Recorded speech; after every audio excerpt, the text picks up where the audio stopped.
política o vamos directamente ya con la toma de posesión de Luis Ignacio Lula da Silva como presidente de Brasil en medio de lágrimas, en un discurso pues muy conmovedor? ¿Cómo ves, Jorge? ¿Pero quieres continuar? Vamos con... No, yo quisiera ir mejor con el caso de Lula. Ya Salvador ha hecho algunos apuntes que yo no los tenía en mi carpeta, pero son muy interesantes.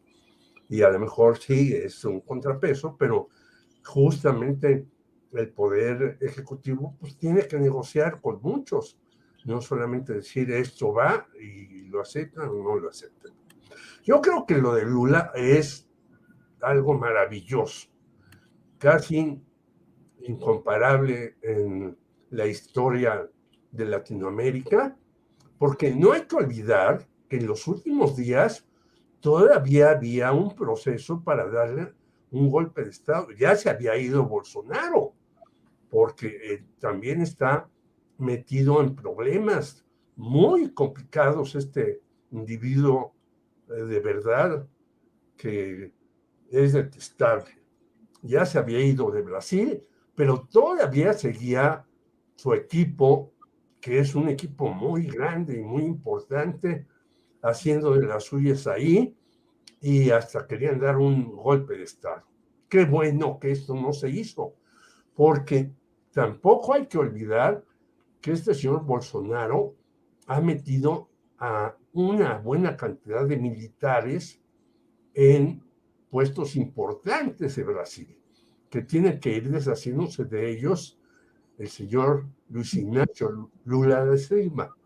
Por lo tanto, yo creo que es importantísimo, no solamente para Brasil, en donde está uno de los pulmones más importantes del planeta, la Amazonía, para el cambio climático, no solamente es importante para muchos brasileños que habían salido de la pobreza y volvieron a caer en el mismo hoyo por las medidas de este señor Jair Bolsonaro.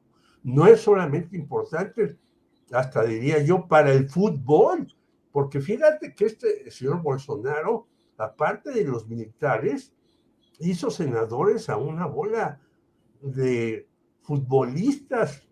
Mucho cuidado con ellos. Aquí también tenemos a uno por ahí en Morelos.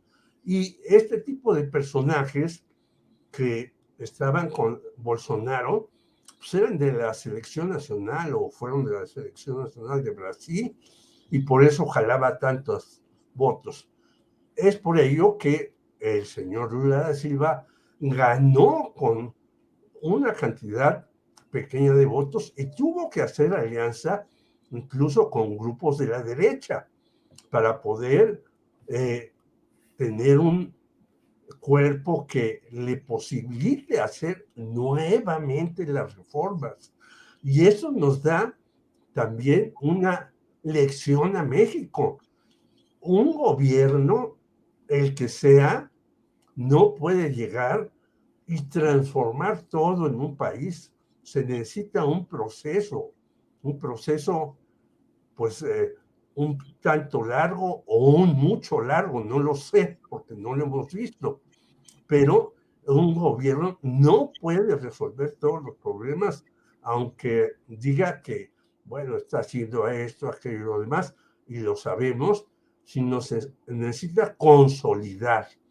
Y por eso también tiene sentido, y yo le agradezco a Salvador que me dé estos datos, que voy a ahondar en ellos, porque este tipo de cosas, hay que decirlo, el público no lo sabe y a veces los periodistas tampoco tenemos todo el arsenal que quisiéramos para señalar cosas. Por lo tanto, yo felicito de verdad al pueblo de Brasil, a Lula. Creo que se puede hacer un buen eje latinoamericano con él, con Argentina y con Colombia, con Gustavo Petro, y hay que tener mucho cuidado porque Estados Unidos, yo creo que ya no está dispuesto a hacer las locuras que hacía antes.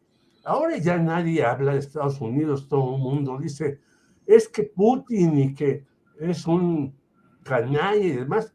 Pues sí, pero Estados Unidos, nuestro vecino, ha sido un canalla permanente en contra de nosotros y a veces no lo dicen en los medios de muchas partes, incluido México.